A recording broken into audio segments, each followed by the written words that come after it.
الحمدللہ مقام شکر کہ اللہ نے ہمیں یہ توفیق دی کہ ہم فرش اعلیٰ کی زینت قرار پائیں۔ میں نے اپنے بیان کا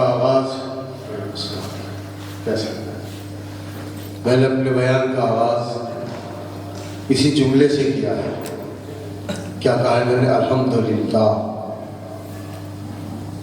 کہ اللہ نے ہمیں یہ توفیق دی کہ ہم آج مجلس میں بیٹھے ہیں۔ کہنے کے لیے تو یہ جملہ بہت آسان ہے اور سرسری ہے، لیکن اگر آپ اس کی گہرائی میں جائیں تو یہ بہت بڑی سعادت ہے۔ این سعادت بزور بازو نیست تا نہ بخشت خدای بخشتا۔ یہ سعادت قوت بازو کا نتیجہ نہیں ہے، جب تک اللہ کرم نہ کرے کوئی فرش اعلیٰ پر نہیں بیٹھ سکتا۔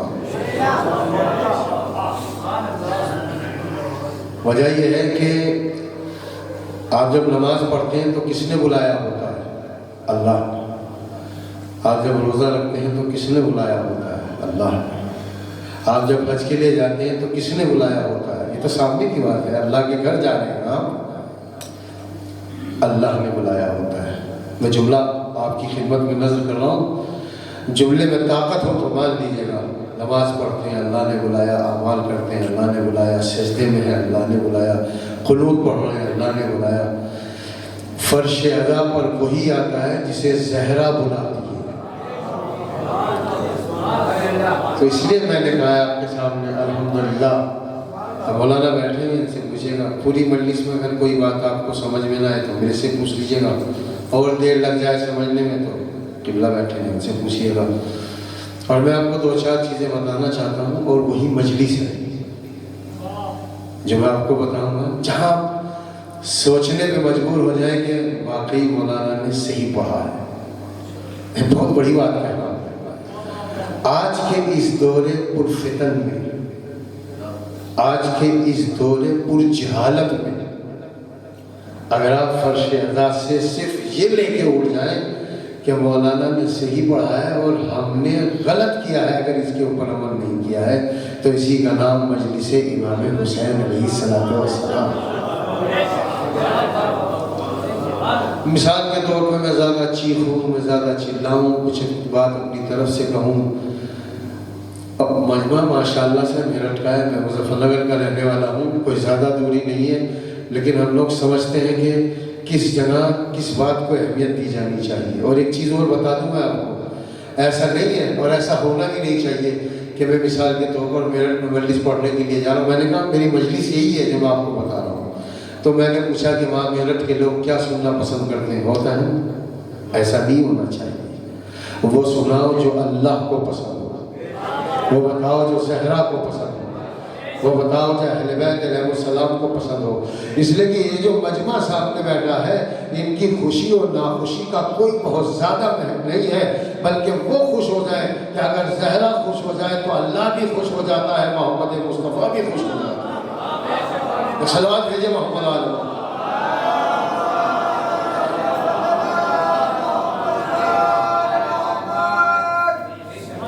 میں کسی پہ تنقید نہیں کر رہا ہوں، لیکن بات سچ ہے جو میں آپ کو بتانا چاہتا ہوں۔ اور آپ لوگ جو ہے نا، یعنی آپ لوگ، یعنی میرٹھ کے لوگ، یعنی جو میرے سامنے بیٹھے ہوئے ہیں، ان کا کمال یہ ہے میرے اعتبار سے، ہو سکتا ہے میں غلطی کروں، لیکن میں نے جو مجلس سے پڑھ کے اندازہ لگایا ہے کہ یہاں کے لوگ کسی وزنی بات کو ہلکا نہیں کرتے۔ کیا پڑھ رہا ہوں میں آپ کے ساتھ؟ یعنی اگر بات میں دم ہے، بات اس لائق ہے، ایک اور سوال ہے،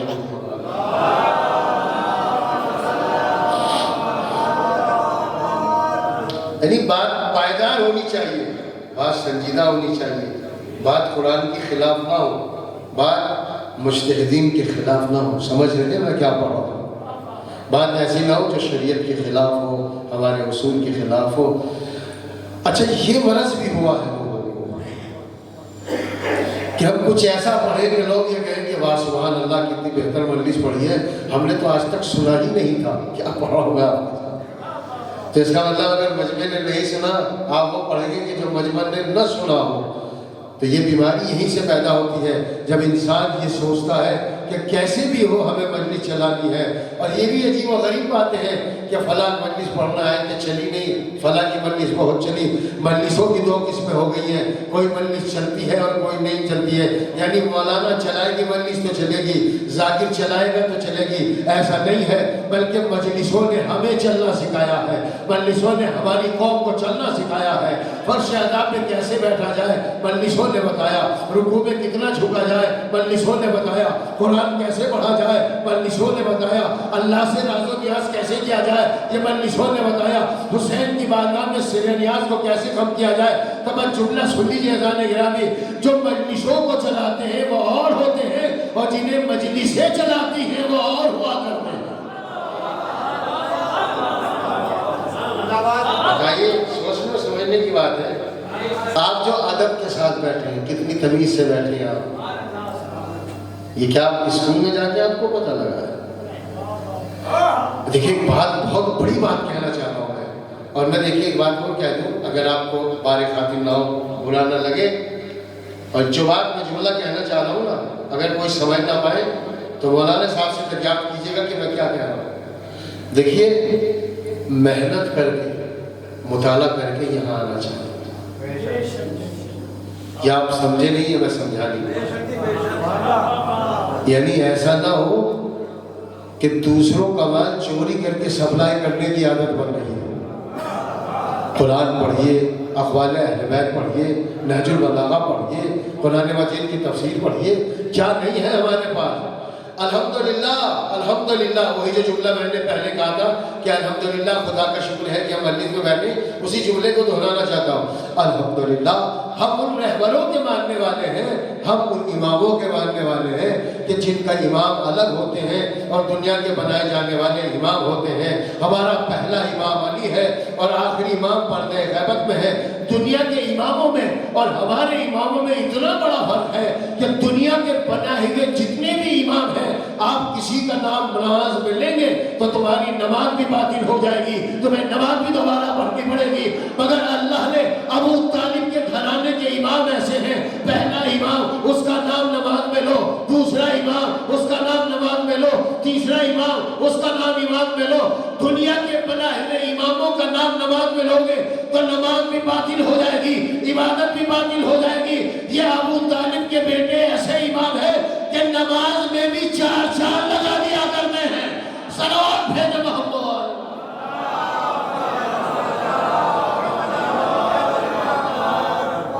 بتائیے دنیا کے، آپ کہیں گے کیا دنیا کے بنائے ہوئے بھی امام ہیں؟ 2-4 تو میں ہی آپ کو بتا دوں. امام ابو حنیفہ، امام شافعی.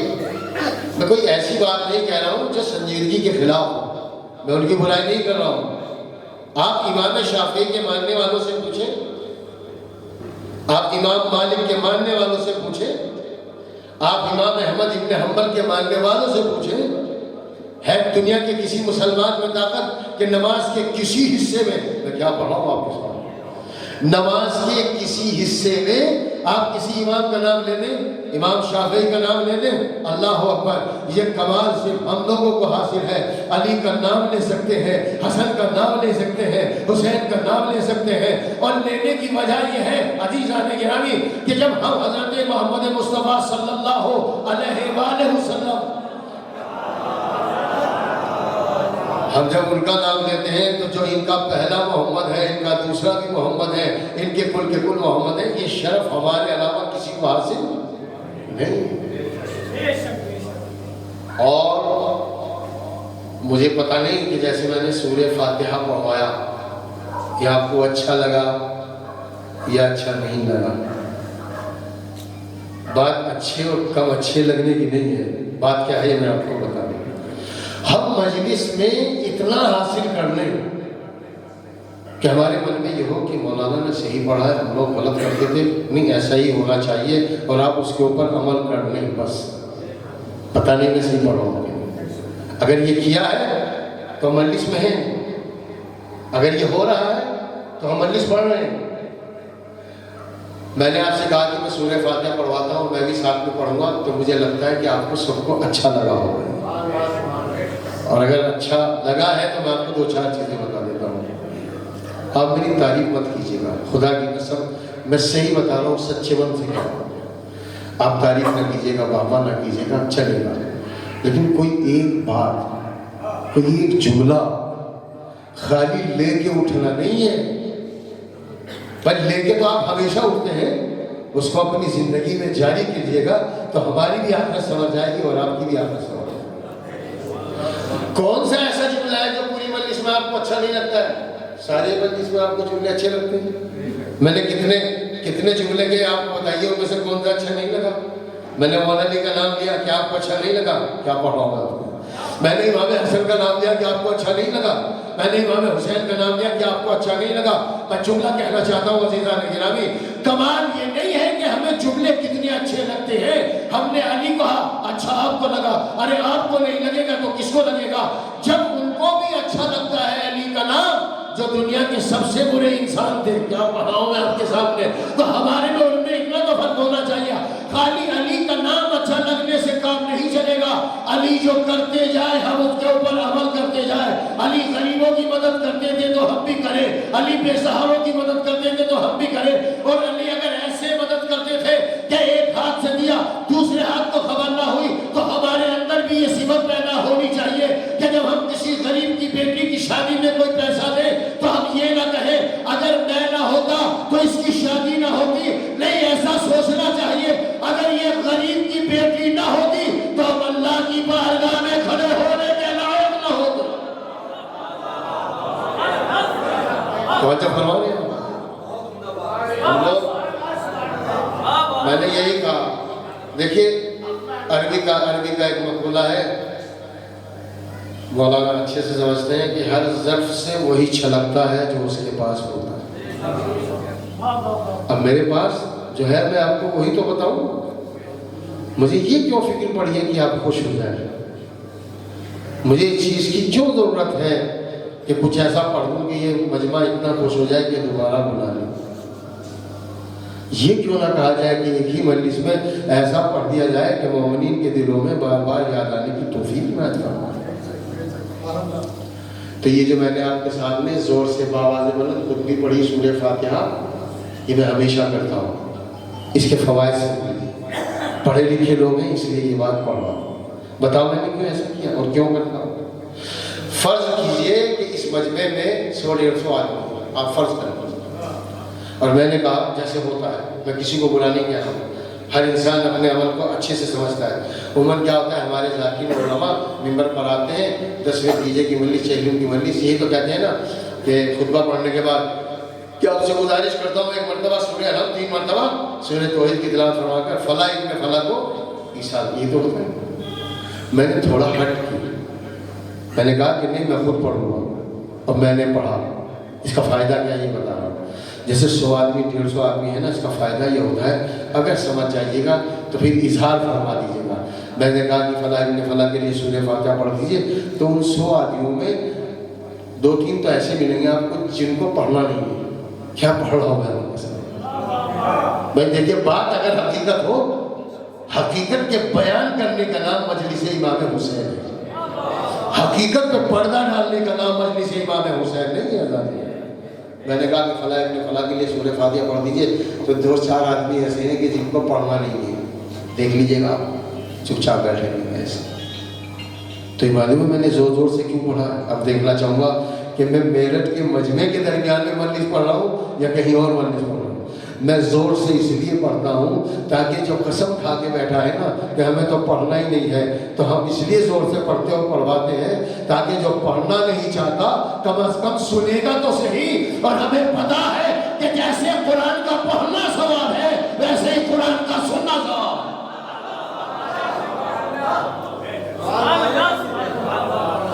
توجہ فرما دیں آپ. بتائیے میں نے غلط تو نہیں؟ اچھا ایک بات، دوسری بات، ہمارے بہت سارے نوجوان یہ پوچھتے ہیں کہ مولانا صاحب ہم فاتحہ کیسے دیں اور نظر کیسے دیں؟ بتائیے، ہے کہ نہیں ہے ضرورت؟ پوچھتے ہیں. بھائی آپ کو آتا ہوگا، آپ حضور افراد ہیں، علماء بیٹھے ہیں، ان کو ہم سے بہتر آتا ہے. لیکن نوجوان طبقہ ایسا بھی ہوتا ہے جس کو یہ نہیں پتا ہے کہ ہم کیا کریں کہ جس سے ایک اور سوال.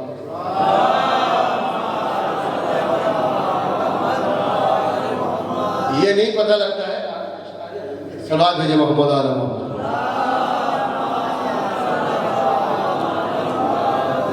بہت سے نوجوان یہ پوچھتے ہیں کہ ہمیں پتہ نہیں کہ ہم مردوں کو کیسے بخشیں اور اپنے اماموں کو کیسے نظر دیں، تو زور سے اس لیے پڑھ دیتا ہوں تاکہ پتہ لگ جائے کہ مردوں کو کیسے بخشا جاتا ہے۔ لیکن مجھ سے آپ ایسی توقع مت رکھیے گا کہ میں آپ کے ہاتھ ہوا میں ہی اٹھواتا رہوں، ایسی توقع نہ رکھیے گا آپ۔ لیکن جو پڑھ رہا ہوں مستند باتیں پڑھوں گا، جو پڑھوں گا حق کی باتیں پڑھوں گا، جو پڑھوں گا قرآن مجید سے پڑھوں گا۔ اور ہماری سب سے بڑی غلطی یہ رہی ابھی تک کہ ہم نے ممبروں پر علماء کو کم بلایا ہے، ذاکروں کو زیادہ بلایا ہے۔ اگر ہم علماء کو بلاتے نا تو وہ آپ کو بتاتا دین کیا ہے، آپ کو بتاتا کہ فرش اعضاء کی اہمیت کیا ہے۔ آپ کتنی بڑی باتیں کرتے ہیں، جب کسی کو نماز پڑھوانے کے لیے بلاتے ہیں تو آپ کیا کہتے ہیں؟ پیسے ان کو کتنا دیتے ہیں؟ 5,000 6,000 8,000 10,000 بس، اور آپ اس کے چھانبین کتنی زیادہ کرتے ہیں۔ بہت توجہ چاہوں گا جانے کے لیے، پڑھا لکھا ہے کہ نہیں، دیندار ہے کہ نہیں، کیریکٹر والا ہے کہ نہیں، اخلاق والا ہے کہ نہیں۔ عزیزان گرامی ایک جملہ پڑھنا چاہتا ہوں اپنی بات کو ثابت کرنے کے لیے۔ جتنی شرطیں ہم نماز جماعت کے امام کے لیے تلاش کرتے ہیں، اگر اس کی آدھی بھی ممبر پر لانے والوں کے لیے تلاش کر لیتے تو ہمارا سماج بھی دیندار ہوتا، ہمارے ناتے والدین کے قریب چلے جاتے، ہم اللہ کو پہچانتے ہوئے ہوتے۔ بڑا فرق ہے عزیزان گرامی، جو محراب میں کھڑا ہو کے نماز پڑھا رہا ہے اس کی باتوں کا اتنا اثر نہیں ہوتا جتنا ممبر پر آنے والوں کا اثر ہوتا ہے۔ اب اگر ممبر پر آنے والا اسلام پسند ہوگا تو اسلام پھیلے گا، دین پسند ہوگا تو دین پھیلے گا۔ یعنی جہاں زیادہ خطرہ ہے وہاں کے لیے ہم نے کوئی شرط نہیں رکھی ہے۔ یہ بات آپ کو اچھی نہیں لگی، میں سمجھ رہا ہوں، اگر اچھی لگتی تو آپ تعریف کرتے، لیکن اچھی کی بات کا کمال یہ ہوتا ہے کہ چاہے تعریف کیجئے یا نہ کیجئے مگر اچھی تو اچھی ہی ہوتی ہے۔ صلوات ہے جناب۔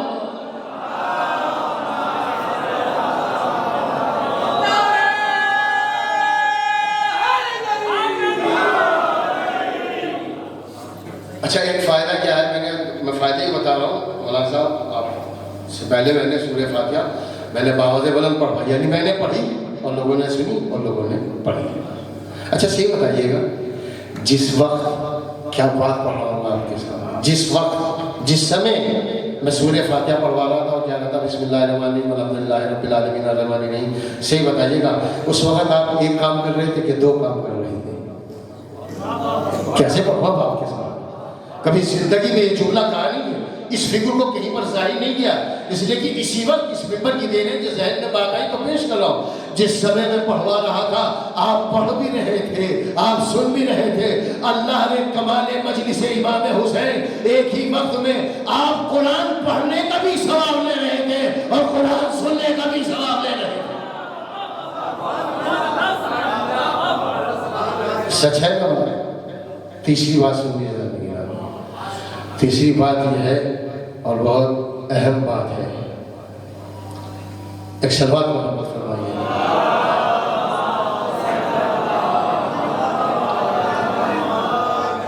لیکن میں اکثر و بیشتر چہرے پہچانتا ہوں، اس لیے کہ یہاں میرٹھ میں بھی میں نے کئی مرتبہ مجلس پڑھی ہے، کچھ لوگوں کو میں جان رہا ہوں، کچھ ہمارے مظفر نگر سے بھی ہیں ان کو بھی پہچان رہا ہوں، اور علماء حضرات ہیں ان کی تو میں جوتیوں کی خاک کے برابر بھی نہیں ان کو بھی جانتا ہوں۔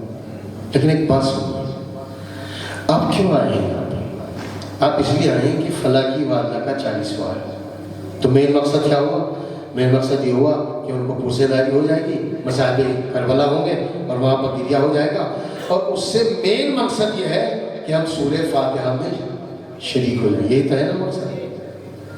آپ بانیان مجلس نے جو بھی کھانے کا انتظام کیا ہوگا آپ کے لیے وہ مردے کو نہیں پہنچتا ہے، یہ جو ہماری ضیافت کا انتظام کیا ہوگا وہ مردے کو نہیں پہنچتا ہے۔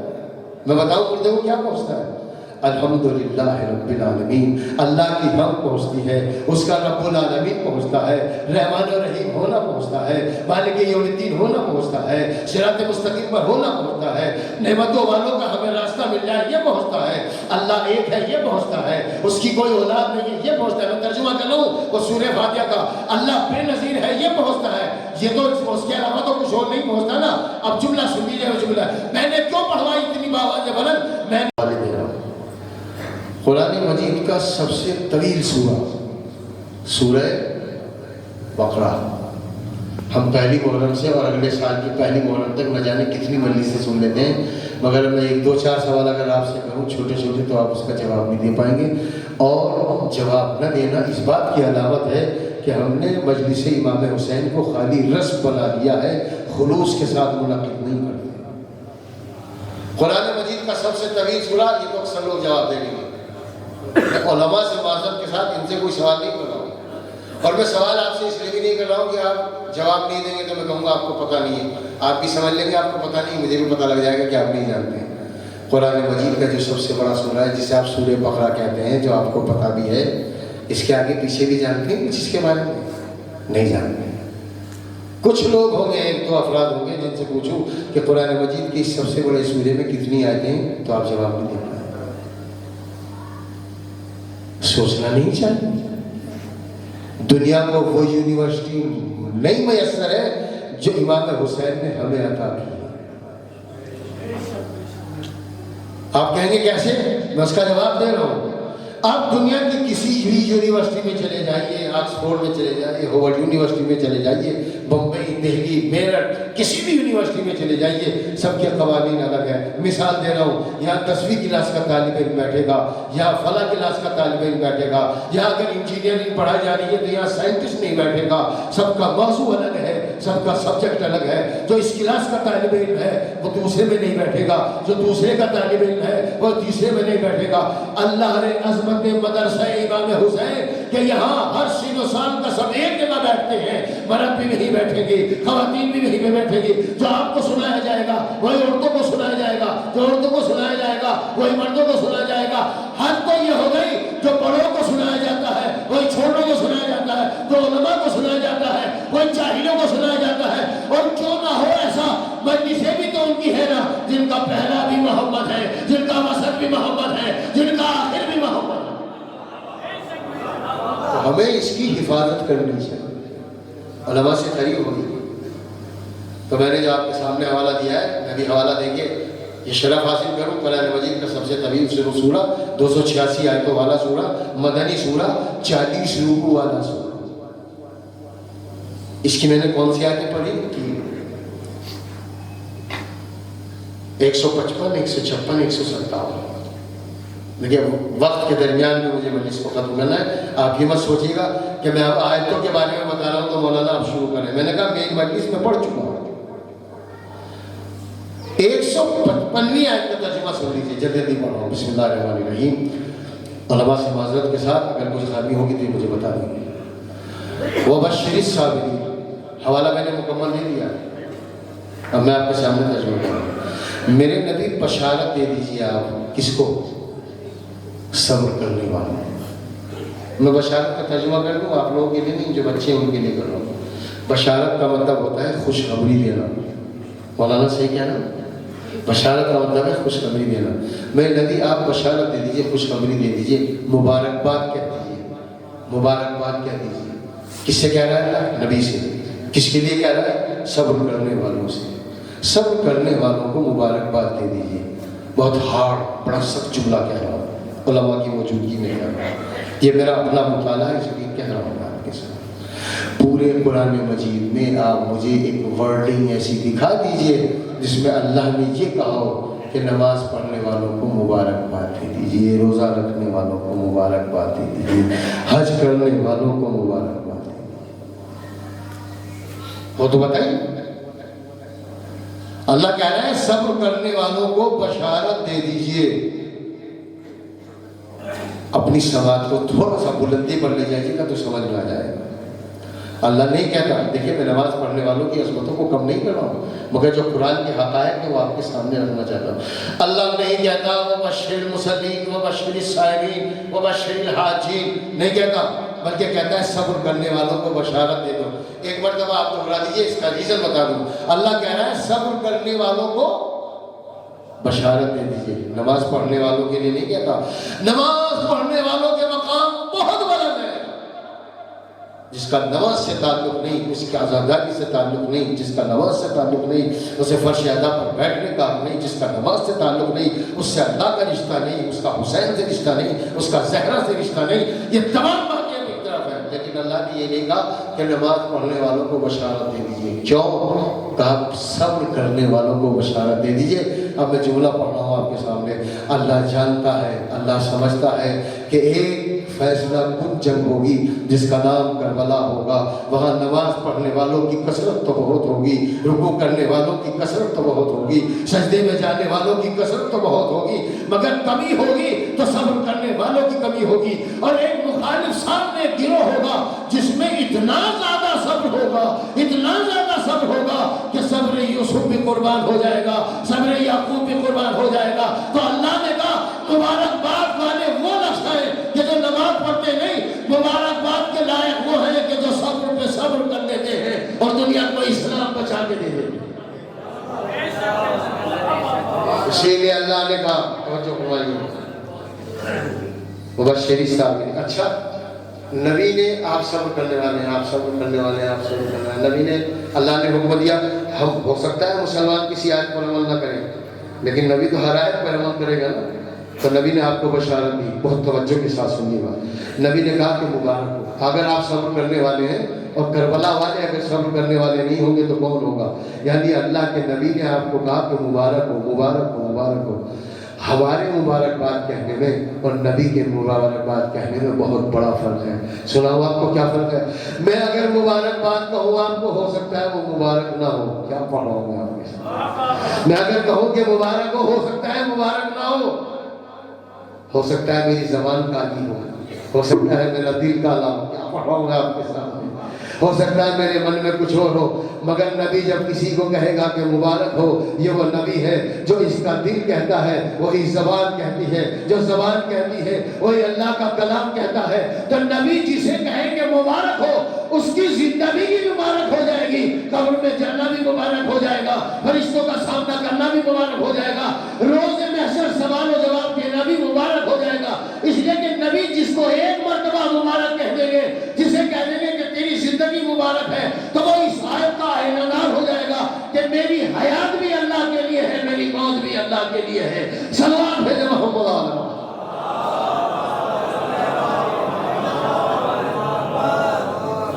بھائی میں آپ کو کہہ رہا ہوں کہ مبارک ہو، آپ کا بچہ پاس ہو گیا. ہو سکتا ہے میرے دل میں ایک حسد کی چنگاری چل رہی ہو، میں بلا وجہ کہہ رہا ہوں، مگر نبی کسی سے حسد نہیں کرتے، نبی کسی کی غیبت نہیں کرتے، نبی ظاہر تعلیم کا خیال نہیں کرتا. تو یہ جو میں نے آپ کے سامنے آیت پڑھی اس کا ترجمہ یہ ہے، مگر یہاں پر رکنے کے بعد اگر آپ اجازت دیں تو مختصر 3-4 آیتیں پڑھنے کا شرف حاصل کرتا ہوں. تو کیا خالی قرآن مجید میں صبر ہی کرنے والوں کو بشارت کا حکم ہے؟ نہیں، کچھ اور بھی ہے. پڑھوں گا آیتیں اگر آپ کی اجازت تو. ارشاد ہوتا ہے بسم اللہ الرحمن الرحیم وبشر المؤمنین. ہے میرے نبی ایمان لانے والوں کو بشارت دے دیجئے. کیا پڑھ رہا ہوں میں آپ کے سامنے؟ پہلے کہا کہ صبر کرنے والوں کو بشارت دے دیجئے، اور اس کے بعد کہا کہ مومنین کو جو صاحبان ایمان ہیں ان کو بشارت دے دیجئے. اور یہ مطالعہ اس ذوق کی بنا پر کہہ رہا ہوں. یہ آیت پورے قرآن مجید میں 4 مقامات پر آئی ہے. کتنے مقامات پر؟ 4. وبشر المؤمنین، بشر المؤمنین، بشر المؤمنین. بشارت دے دیجئے آپ ایمان لانے والوں کو. تو جس کے سینے پر قرآن نازل ہوا اسی سے پوچھ لیتے ہیں کہ مومن کس کو کہتے ہیں. اس لیے کہ آپ کہتے ہیں میں مومن ہوں، وہ مومن نہیں ہے، وہ کہتا ہے کہ وہ مومن ہے اور وہ مومن نہیں ہے. اے عزیزان گرامی، تو جس کے سینے میں قرآن نازل ہوا اس نبی نے ارشاد فرمایا یا علی حب کا تقوی و ایمان. علی تیری محبت کا نام ایمان بھی ہے، تیری محبت کا نام تقوی بھی ہے. صلوات بھیجے محمد علیہ.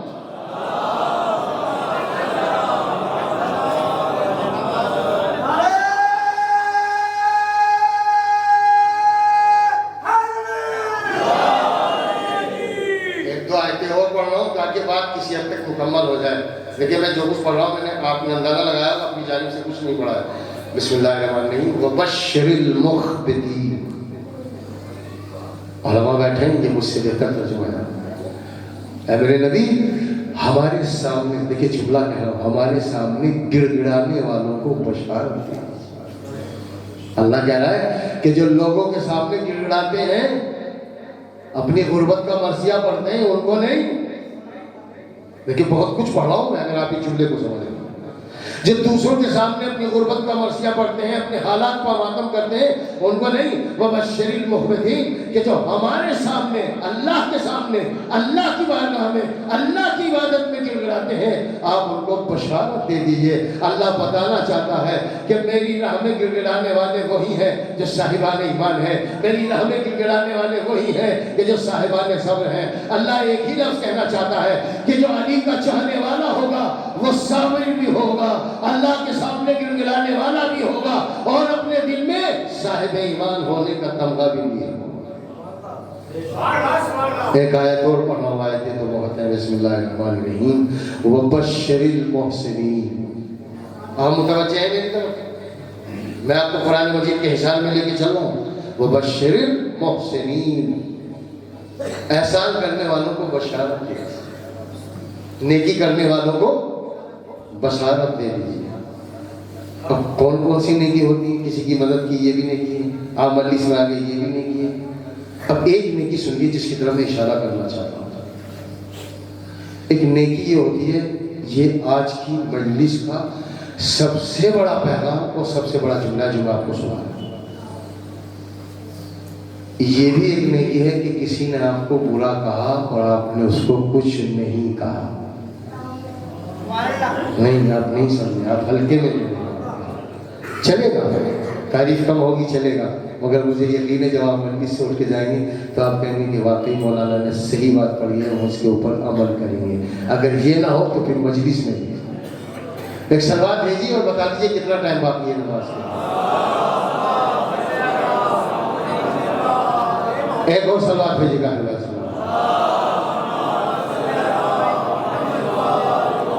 میں کچھ ایسا نہیں پڑھوں گا کہ آپ کہیں گے نہیں جی صاحب مولانا قرآن سے پڑھ رہا ہوں۔ اگر آپ کے اندر یہ ہنر پیدا ہو جائے کہ اگر ہمیں کسی نے برا کہا ہے تو ہم اسے کچھ نہیں کہیں، سننے میں بڑا آسان ہے، لیکن اس کے لیے جگر چاہیے، جگر، اس کے لیے بہادری چاہیے، بہادری، اس کے لیے بازو کی جو قوت ہوتی ہے نا، اس کے اندر بہت زیادہ ہمت چاہیے۔ ہر کوئی نہیں کر سکتا یہ کام۔ اور جملہ کہوں، اے اہل میرٹ، اگر اس جملے کو آپ سمجھیں تو میرے اوپر آپ کی مہربانی ہوگی۔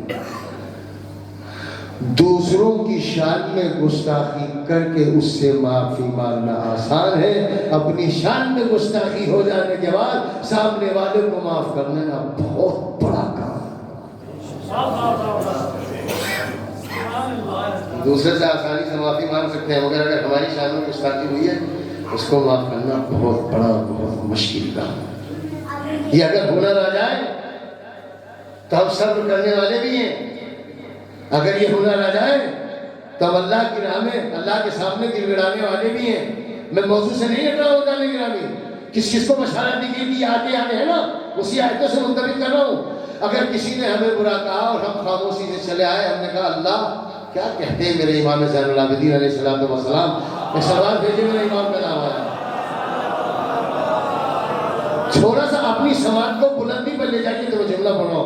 چھوٹے امام کے سامنے ایک آدمی آیا اور آپ کے دادا کو الٹا سیدھا کہنے لگا، جو نہیں کہنا چاہیے تھا، وہ ایسے تھے، ویسے تھے، ویسے تھے۔ میں کیا بات پڑھ رہا ہوں، لیکن 3 مرحلے ہوتے ہیں۔ ایک مرحلہ یہ ہے کہ جس نے ہمیں کچھ کہا ہم نے جواب دیا جیسے کو تیسا۔ ایک مرحلہ یہ ہوتا ہے کہ ہم خاموش رہ گئے۔ اس سے بڑا مرحلہ بتاؤں کہ صبر کرنے والے کون ہیں؟ پر جیسے ہی اس نے کچھ الٹا سیدھا کہا تو میرے امام نے نہ یہ کہ اس کو کچھ نہیں کہا، بتائیں کیا کہا؟ پروردگار اس کو لائق ہدایت بنا دی۔ یہ بہت بڑی بات ہے عزیزان۔ چپ ہو کے گزر جائیں یہ کمال نہیں ہے، بلکہ اگر یہ کہنے پروردگار اس کو لائق ہدایت بنا دے، یہ بہت بڑی، یہ امام ہی کر سکتا ہے، اور ہمارے ہی امام کر سکتے ہیں، یہ نبی ہی کر سکتا ہے، ہمارے ہی انبیاء کرام کر سکتے ہیں۔ اور عزیزان گرامی جملہ یاد رکھیے گا جہاں تک میں لے جانا چاہتا ہوں، اگر آپ کے اندر اتنی بڑی طاقت پیدا ہوگی کہ کسی نے آپ کو کچھ کہا، اب میں یہ نہیں کہہ رہا ہوں کہ ہمیشہ کچھ نہ کہیے، کچھ موقع ایسے ہوتے ہیں جہاں کہنا ہوا چاہیے۔ عموماً محلوں میں لڑائی ہوتی ہے، پڑوسیوں سے لڑائی ہوتی ہے، تو ہم کو خاموش ہونا چاہیے۔ فائدے کیا ہیں؟ ایک تو آپ خاموش ہو جائیں گے، اس کا غصہ خود بخود ڈاؤن ہو جائے گا۔ دوسرا فائدہ یہ ہے عزیزان گرامی کہ کہ میرے چوتھے امام، اور یہ جو میں حدیث پڑھا ہوں آپ کے سامنے چھٹے امام سے مر گئے، پڑھوں میں حدیث، امام فرماتے ہیں کہ اگر تم نے کسی کو کچھ نہیں کہا اور اپنا انتقام اللہ پہ چھوڑ دیا تو جو اللہ انتقام لے گا وہ تم نہیں لے سکتے ہو۔ تم انتقام لوگے تو تم عدالت سے بھی خارج ہو سکتے ہو، مگر جب اللہ انتقام لیتا ہے اپنی عدالت کا بھی خیال رکھتا ہے۔ ایک صلوات بھیجے محمد۔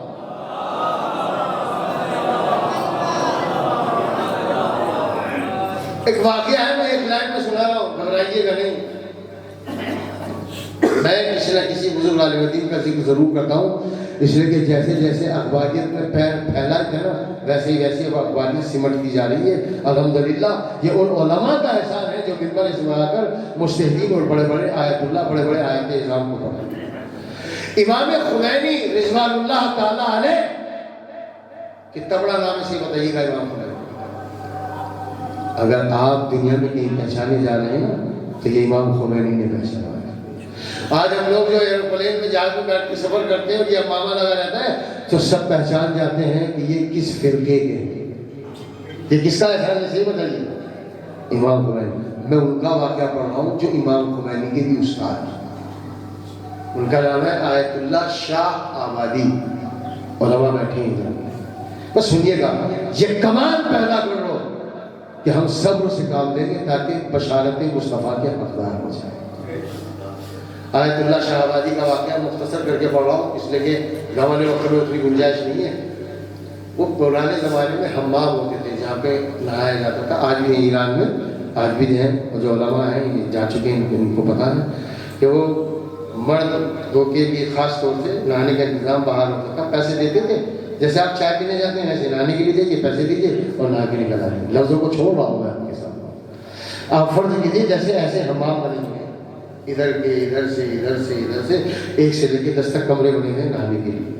اب اس پہ بحث ہے، بہت معاملات ہیں کہ ایسا کیوں ہوتا تھا، اس سے ان باتوں سے ہمیں کیا فائدہ، ہمیں جو بات پڑھنی ہے وہ پڑھنا۔ اس زمانے کے مجتہد اعظم، اس زمانے کے سب سے بڑا عالم جو خمینی صاحب کے استاد تھے، ان کا نام تھا آیت اللہ شاہ آبادی۔ وہ نہانے کے لیے آئے، مثال دے رہا ہوں، جیسے پہلے نمبر والے غسل خانے میں وہ نہا رہے تھے، وہ نہا کے نکلے، اور جب کبھی آتے تھے نہانے کے لیے، جب نہا کے نکلتے تھے تو اپنے دامن کو بچا کے نکلتے تھے، کہیں ایسا نہ ہو کہ دوسرا والا کوئی نہا رہا ہو اور وہ چھینٹے میرے اوپر آئے۔ ایک بات برادری صحیح کرتے تھے کہ غلط کرتے تھے؟ آپ لوگ تھوڑا سستی میں جواب دیں رہے، صحیح کرتے تھے نا، اپنے دامن کو بچا کے نکلتے تھے۔ مختصر کر رہا ہوں، واقعہ ختم ہو گیا۔ کسی کو اگر آپ پلٹ کے جواب نہیں دیتے ہیں، یہ بہت بڑا ہتھیار ہے ظاہر، تو وہ اپنا دامن بچا کے نکل رہے تھے، اسی وقت بیچ والے کسی غسل خانے میں اس وقت کی فوج کا کوئی سردار رہا، اس نے دیکھا کہ یہ بڑے عالم دین اور بچ کے نکل رہے ہیں، تو اس نے الٹا سیدھا کہا آیت اللہ شاہ آبادی کو، خمینی صاحب کے استاد کو۔ انہوں نے کچھ نہیں کہا، یہ پڑھنا چاہتا، چلے گئے اپنے وقت کے مجتہد عالم، ہماری اور آپ کی کیا ہوگا، چلے گئے۔ جب چلے گئے اگلے روز صبح کے ٹائم جب اپنے درس میں بیٹھے درس دینے کے لیے، تو بسم اللہ کہہ کے شروع ہی کیا تھا کہ ایک مرتبہ سے شور و غل کی آواز آئی، بہت شور و غل ہوا، تو آیت اللہ شاہ آبادی نے اپنے کسی شاگرد سے کہا بہت توجہ رکھیے گا، یہی میسیج آج کی بات ہے۔ آیت اللہ شاہ آبادی نے کہا ذرا باہر نکل کے تو دیکھو کہ خیریت تو ہے، کیا ہو رہا ہے؟ شاگرد گیا، پلٹ کے آیا، اس نے کہا کہ خیریت نہیں ہے، جتنا دل چاہے آپ اس جملے کو سوچیں۔ تو کیا ہوا کہ جس سردار نے آپ کی شان میں گستاخی کی تھی، آج اس کا انتقال ہو گیا۔ آپ سوچ رہے کہ میں ویسی بلاؤں؟ اب آیت اللہ شاہ آبادی کا جملہ سنیے گا علماء سے مدد کے ساتھ۔ تو جیسے آیت اللہ شاہ آبادی نے سنا کہ یہ وہی ہے جس نے کل میری شان میں گستاخی کی تھی، تو آپ نے کہا انا للہ و انا الیہ راجعون، اپنی پوری مجلس کی جان، طاقت، شعور، میسج اور اپنا پورا آج کی مجلس کا علم آپ کے سامنے اس جملے میں دے رہا ہوں۔ پتہ ہے آیت اللہ نے کیا کہا؟ سنیں گے آپ نے؟ کہا کہ اگر میں اس کو کل جواب دے دیتا تو آج اس کی موت نہ ہوتی۔ یا تو آپ سمجھے نہیں یا میں آپ کو سمجھا نہیں پایا۔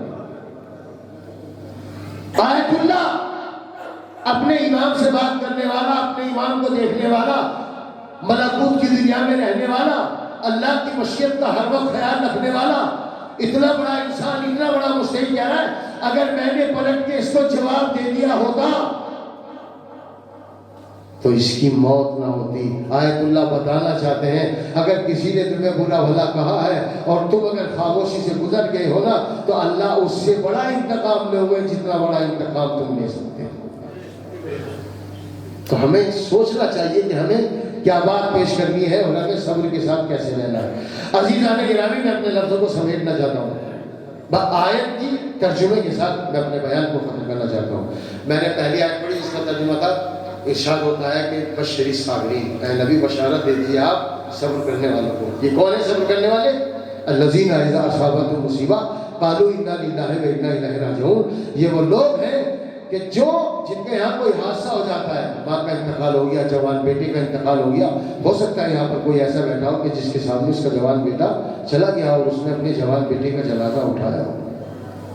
ایسا ہو سکتا ہے کہ نہیں؟ ایسا ہو سکتا ہے، لیکن یہ اتنے طاقتور لوگ ہوتے ہیں کہ اتنا بڑا حادثہ جھیلنے کے بعد بھی یہ الٹا سیدھا نہیں کہتے، بلکہ کیا کہتے ہیں؟ انا للہ و انا الیہ راجعون۔ یہ 156ویں آیت کا ترجمہ تھا، 157ویں آیت کا ترجمہ، اور اس کے بعد مجلس اپنے اختتامی مرحلے پر چاہوں گا کہ ایک مرتبہ بلند ترین صلوات پڑھیں۔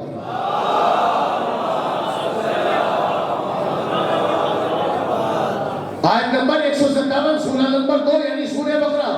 اس کو بہت غور سے سنیے گا گانے گرامی، پوری مجلس کا ماحصل ہے یہ آیت۔ اس کے بعد ارشاد ہوتا ہے بسم اللہ الرحمن الرحیم، اولئک علیہم صلوات من ربہم ورحمہ واولئک هم المہتدون۔ اگر میں نے یہ نہ پڑھا تو کچھ نہ پڑھا، آپ نے یہ نہ سنا تو کچھ نہ سنا، حق کی خطابت ادا ہو جائے گا اگر میں آپ کے سامنے صحیح پڑھ پایا۔ اللہ ارشاد فرماتا ہے کہ جو لوگ یہ کہتے ہیں انا للہ و انا الیہ راجعون، پتہ ہے اس کی جزا کیا ہے؟ ہم جب کسی کے انتقال کی خبر سنتے ہیں، ہم میں سے ہر شخص کہتا ہے انا للہ و انا الیہ راجعون، مگر آج تک کسی نے بتایا نہیں، کوئی پڑھنے والا پڑھتا نہیں ہے کہ خالی اس جملے کے کہنے والے کی جزا کیا ہے، جو صرف یہ کہہ دیتے ہیں انا للہ و انا الیہ راجعون۔ اور آج کی مجلس کے بعد جب بھی آپ کہیں گے تو میری یہ گفتگو آپ کو بار بار آپ کے جذبات میں اضافہ کرے گی۔ اللہ نے کہا ہم نے اس کو وہ جزا دی ہے، جملہ سن لیجئے اور آیت میں پڑھ رہا ہوں، ہم نے انا للہ و انا الیہ راجعون کہنے والوں کو اتنی بڑی جزا دی ہے کہ اتنی بڑی جزا تو ہم نے نماز پڑھنے والوں کو نہیں دی ہے، عبادت کرنے والوں کو نہیں دی ہے، روزہ رکھنے والوں کو نہیں دی ہے، اپنے گھر کا طواف کرنے والوں کو نہیں دی ہے، صاحبان عمرہ کو نہیں دی ہے، صاحبان حج کو نہیں دی ہے، اپنی راہ میں جہاد کرنے والوں کو ہم نے اتنی بڑی جزا نہیں دی ہے۔ جزا سناؤں گا آپ کو، قرآن مجید سے پڑھوں تب تو یقین کیجئے گا۔ پروردگار کیا جزا دے گا جو کہتے ہیں انا للہ و انا الیہ راجعون؟ اگر آپ جلدی سے سمجھ جائیں گے تو میں مصائب کربلا کی طرف جاؤں گا، اور اگر میں دیکھوں گا کہ آپ سمجھ نہیں پائے ہیں تو میں آپ کا 1 منٹ اور لوں گا، اس سے زیادہ نہیں لوں گا۔ اے پروردگار یہ تو بہت بڑی بات ہو گئی ہے، انا للہ و انا الیہ راجعون والوں کو، ان کی تلاوت کرنے والوں کو کیا جزا دے گا؟ اللہ نے کہا ہم نے ان کو وہ جزا دی ہے، پورے قرآن مجید میں دیکھ لینا کسی بھی عمل کرنے والوں کو جزا نہیں دی ہے، تو وہ جزا کیا ہے؟ کہا سورہ بقرہ آیت نمبر 157 پڑھو، میں پڑھ رہا ہوں ترجمہ کر رہا ہوں، اگر سمجھ جائے تو اظہار فرما دیجیے گا ہم کیا جزا دیں گے۔ سنو کتنی بڑی جزا دی ہے، بسم اللہ الرحمن الرحیم، اولئک علیہم صلوات من ربہم، یہ اتنے بڑے لوگ ہیں کہ ان کا رب ان کے اوپر صلوات بھیجتا ہے۔ پا رہا ہوں میں آپ کے سامنے، یا آپ سمجھ نہیں پا رہے ہیں عزیزان گرامی، ان کا رب اولئک، علماء بیٹھے پوچھے گا اولئک علیہم صلوات من ربہم، ان کے رب کی طرف سے ان کے اوپر صلوات ہو۔ آپ صلوات کا مطلب سمجھ رہے ہیں، اللہ کی صلوات کا مطلب سمجھ رہے ہیں۔ میں نے کہا کہ صلوات بھیجیے، بجمے نے صلوات بھیجی، آپ کے پڑھنے کا مقام الگ ہے، علماء کے پڑھنے کا مقام الگ ہے، ایک بے نمازی کے صلوات پڑھنے کا مقام الگ ہے، اور نماز جو تہجد گزار ہو اس کے پڑھنے کا مقام الگ ہے۔ نہیں میں پڑھ نہیں پایا لہذا سمجھانا چاہتا ہوں، انہوں نے صلوات بھیجی تو مقام آپ سے بہتر تھا، اب آیت اللہ سستانی صلوات بھیجے تو ان کی مقام صلوات کا مقام الگ ہو جائے گا، خمینی صاحب صلوات بھیجے تو مقام الگ ہو جائے گا۔ آپ ابھی بھی نہیں سمجھ پائے تو میں پڑھ رہا ہوں، آدم صلوات بھیجیں گے تو مقام بڑھ جائے گا، نوح سلوات بھیجیں گے تو مقام بڑھ جائے گا، ابراہیم سلوات بھیجیں گے تو مقام بڑھ جائے گا، جناب اسماعیل سلوات بھیجیں گے تو مقام بڑھ جائے گا، یعقوب سلوات بھیجیں گے تو مقام بڑھ جائے گا۔ اگر آپ اس جملے کو بھی نہ سمجھ پائے تو میرے پاس کوئی اور جملہ نہیں ہے۔ جن کے اوپر ہم سلوات بھیجتے ہیں وہ اہل بیت۔ محمد سلوات بھیجے تو مقام کیا ہوگا، زہرا سلوات بھیجے تو مقام کیا ہوگا۔ بس میں اپنے بیان کو ختم کر رہا ہوں، اگر میں نے آپ کے سامنے یہ پڑھا اولئک علیہم صلوات من ربہم، جو کہتے ہیں انا للہ و انا الیہ راجعون، ان کا مقام یہ ہے کہ ان کا رب ان کے اوپر صلوات بھیجتا ہے۔ اے دنیا میں ہے کوئی انسان جو عالم کی صلوات کا جواب لے آئے؟ ہے کسی میں طاقت جو سیستانی صاحب کی صلوات کا جواب لے آئے؟ ہے کوئی انسان جو نبیوں کی صلوات کا جواب لے آئے؟ ارے جب نبیوں کی صلوات کا جواب نہیں لایا جا سکتا تو ذرا سوچو اللہ کی صلوات کا جواب کون لائے گا؟ اگر آپ اجازت دے رہے ہیں تو صلوات کے متعلق میں ایک چیز پڑھ دیتا ہوں آپ کو، مختصر سی ہے، اور اس کے بعد میں مجلس کو کر دیتا ہوں۔ دیکھیے آپ نماز پڑھتے ہیں، آپ قسم کھا کے کہہ سکتے ہیں کہ میری نماز قبول ہے، بس میں طرف دیکھ لیجیے اپنے بیان کو ختم کرو۔ آپ روزہ رکھتے ہیں، قسم کھا کے کہہ سکتے ہیں کہ روزہ قبول ہے۔ آپ اللہ کا گھر کی زیارت کے لیے، حج کے لیے جاتے ہیں، آپ کہہ سکتے ہیں کہ قبول ہے۔ اچھا میری ایک بات سمجھ میں نہیں آتی، اگر آپ کے یہاں شادی ہے اور آپ کسی صاحب کو کارڈ دینے کے لیے جائیں اور اس کے اوپر اگر آپ نے حاجی نہ لکھا ہو تو برا مان جاتا ہے۔ بھائی تم نمازی بھی تو ہو، کوئی کارڈ میں یہ لکھتا ہے نمازی صاحب فلاں۔ کیا پڑھ رہا ہوں میں آپ کے سامنے؟ یا تو میں آپ کو سمجھا نہیں پا رہا ہوں یا آپ سمجھنے کی کوشش نہیں کر رہے۔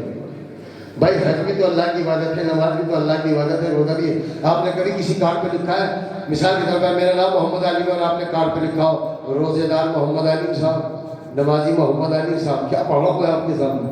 مگر جب تک حاجی کو حاجی نہ لکھا جائے تو وہ برا مان جاتا ہے۔ توجہ فرمائیں، حالانکہ اس کو پتہ ہونا چاہیے۔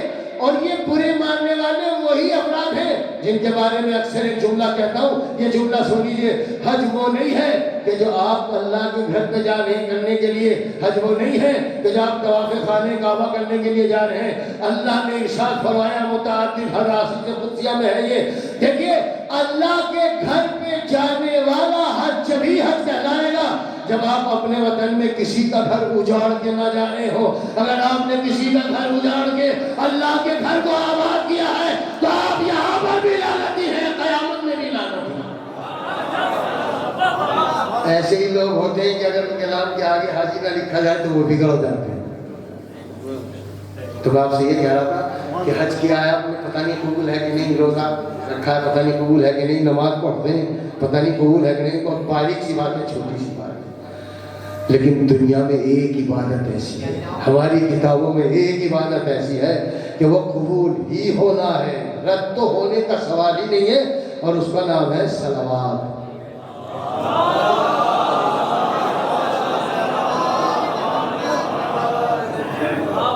یہی قبول ہوتی ہے۔ شاید یہی وجہ ہے کہ ہماری نمازیں اس لیے قبول ہو جاتی ہیں کہ ہمارے ہاں اہل بیت پہ درود بھیجا جاتا ہے۔ توجہ فرمانے واپس جانے گا، اگر نماز کی اہمیت یہ ہے، اور دیکھیے نماز قبول کرنے والا کون ہے؟ اللہ، بس ختم ہو رہی ہے۔ روزہ قبول کون کرتا ہے؟ اللہ۔ جس نماز میں صلوات ہوتی ہے اسے قبول کون کرتا ہے؟ اللہ۔ جب خود پڑھنے والا بھی اللہ ہو تو بتائیے قبول کرنے والا کوئی اور ہوگا یا اللہ ہوگا؟ ایک صلوات بھیجے محمد آدمی۔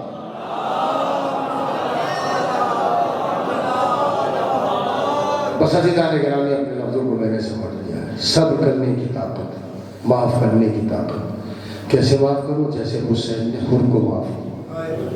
اگر یہ جذبہ ہے آپ محمد کی بشارت کے مستحق قرار پائیں۔ کیسے آپ نے دیکھیے حساس جملے ہوتے ہیں مسائل میں، وہ لمبے مسائل نہیں پڑھوں گا چونکہ ایک مومنہ کے ایصال ثواب کے لیے مریض ہے، لہذا میں چونکہ لے آیا ہوں جناب حر کی طرف تو میں ایک جملہ کہنا چاہتا ہوں۔ حسین نے کیسے معاف کیا، کیسے صبر کیا ان کی خطاؤں کے ساتھ، بتاؤ گا؟ اگر آپ کے ساتھ کسی نے گستاخی کی ہو اور آپ کا بڑا نقصان ہو گیا ہو، اتنا بڑا کہ آپ کا بیٹا مثال کے طور پر اس کا مرڈر ہو گیا، اس کی وجہ سے اس کا قتل ہو گیا، اس کی وجہ سے کسی نے ایسی گستاخی کی ہو کہ اس کی وجہ سے آپ کا گھر برباد ہو گیا ہو۔ آپ کتنے بھی شریف ہوں، ذرا دل لگا کے سنیے گا، رونے کے لیے یہی جملہ کافی ہوگا۔ میں نے آپ کی شان میں گستاخی کی، آپ کا بیٹا میری وجہ سے، آپ کتنے بھی شریف ہوں، لیکن جب آپ مجھے معاف کریں گے نا تو یہ ضرور کہیں گے مولانا آپ آئے ہیں، ہم نے معاف تو کر دیا ہے، مگر آپ نے دل ہمارا بہت دکھایا ہے، ہم نے اپنے جوان بیٹے کو کھو دیا، ہم نے اپنے بھرے گھر کو کھو دیا۔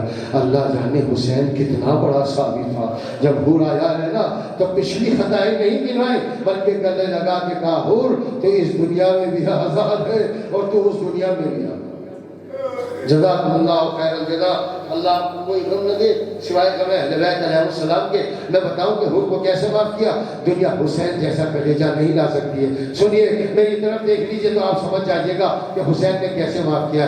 خالی ایسے معاف نہیں کیا کہ آئے اور معاف کر دیا، بلکہ ایک عجیب و غریب عملی اقدام کر کے بتایا ہے۔ بس کیسے معاف کیا اور کیسے صبر کیا ہے۔ جب دیکھا کہ حور آ رہا ہے نا، حسین بادشاہ ہے کائنات کا، حسین بادشاہ ہے آخرت کا، حسین وہ ہے جسے فرشتے سلام کرتے ہیں، حسین وہ ہے کہ جسے آسمان سے روحیں سلام کرتی ہے، حسین وہ ہے کہ جسے اللہ کا کلام سلام کرتا ہے، حسین وہ ہے کہ جسے اللہ نے پیغام سلام بھجوایا۔